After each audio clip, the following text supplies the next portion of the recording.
ಇವತ್ತು ನಾವು ಟೇಸ್ಟಿಯಾದ ಸ್ಪೈಸಿಯಾದ ತಂದೂರಿ ಮಾಡೋದು ನೋಡೋಣ. ಮೊದಲಿಗೆ ಚಿಕನ್ ತೊಗೊಂಡಿದ್ದೀನಿ, ಮತ್ತು ಒಂದು ಮಿಕ್ಸಿಗೆ ಶುಂಠಿ ಬೆಳ್ಳುಳ್ಳಿ ಪೇಸ್ಟ್ ಮತ್ತು ಸಣ್ಣ ಮೆಣಸಿನ್ಕಾಯಿ ಸ್ವಲ್ಪ ಖಾರದ ಪುಡಿ ಹಾಕಿ ಚೆನ್ನಾಗಿ ರುಬ್ಕೊಳ್ಳಿ. ಈಗ ಇದಕ್ಕೆ ನಾನು 1 ಎಳ್ಳಿಕಾಯಿ ಯೂಸ್ ಮಾಡ್ತಿದ್ದೀನಿ.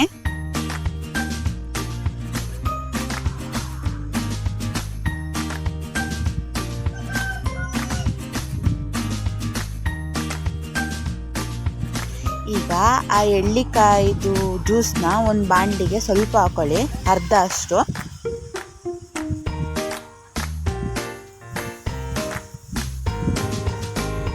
ಈಗ ರುಬ್ಬಿರೋ ಮಸಾಲೆನ ಅದಕ್ಕೆ ಮಿಕ್ಸ್ ಮಾಡ್ಕೊಳ್ಳಿ.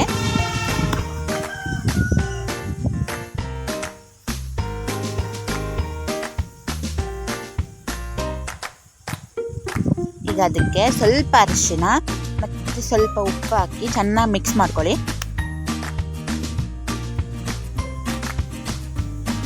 ಚೆನ್ನಾಗಿ ಮಿಕ್ಸ್ಕೊಂಡು ಆದಮೇಲೆ ಅದಕ್ಕೆ ಲೆಗ್ ಪೀಸ್ನ ಹಾಕ್ಕೊಳ್ಳಿ. ಅದನ್ನ ಚೆನ್ನಾಗಿ ತೊಳೆದು ಕಟ್ ಮಾಡ್ಕೊಂಡಿದ್ದೀನಿ.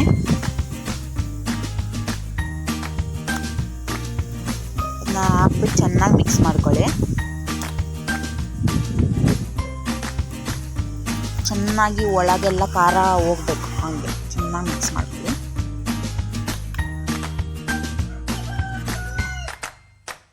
ಮತ್ತು ಅದಕ್ಕೆ ಸ್ವಲ್ಪ ಖಾರ ಪುಡಿ ಹಾಕ್ತಿದ್ದೀನಿ ಕಲ್ಲರಿಗೋಸ್ಕರ.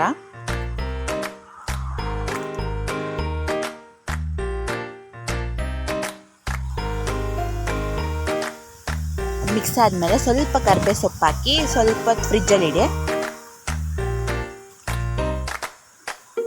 ಇವಾಗ ನಾನು ಇಲ್ಲಿ ಗ್ರಿಲ್ಲಿಗೋಸ್ಕರ ರೆಡಿ ಮಾಡ್ಕೊಂಡಿದ್ದೀವಿ. ಗ್ರಿಲ್ ತೊಗೊಂಡು ಅದಕ್ಕೆ ಚೆನ್ನಾಗಿ ಒಂದು ಕಡೆಯಿಂದ ಜೋಡಿಸ್ಕೊಂಡು ಬರ್ತಿದ್ದೀನಿ. ನಿಮ್ಮ ಮನೇಲಿ ಏನಿರುತ್ತೆ ಅದರಲ್ಲೇ ಸುಟ್ಕೊಳ್ಳಿ, ಬಟ್ ಇಲ್ಲಿ ಗ್ರಿಲ್ ಇದ್ರೆ ಚೆನ್ನಾಗಿರುತ್ತೆ ನೋಡೋಕ್ಕೆ.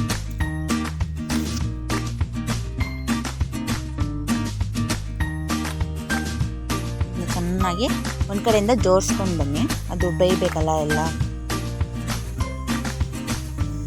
ಈಗ ಉಳಿದಿದ್ದ ಮಸಾಲೆನ ಸ್ವಲ್ಪ ಅದ್ರ ಮೇಲೆ ಹಾಕ್ತಿದ್ದೀನಿ. ಈಗ ಚೆನ್ನಾಗಿ ಗ್ರಿಲ್ ಮಾಡಿ ಕ್ಲೋಸ್ ಮಾಡ್ತಿದ್ದೀನಿ.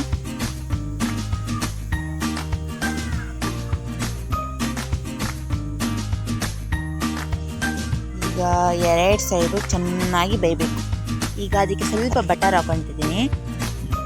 ಈಗ 2 ಸೈಡ್ ರೋಸ್ಟ್ ಆದಮೇಲೆ ರೆಡಿ ಆಯಿತು. ಈಸಿಯಾದ ಟೇಸ್ಟಿಯಾದ ಸ್ಪೈಸಿಯಾದ chicken tandoori ready. Thanks for watching. Okay, bye.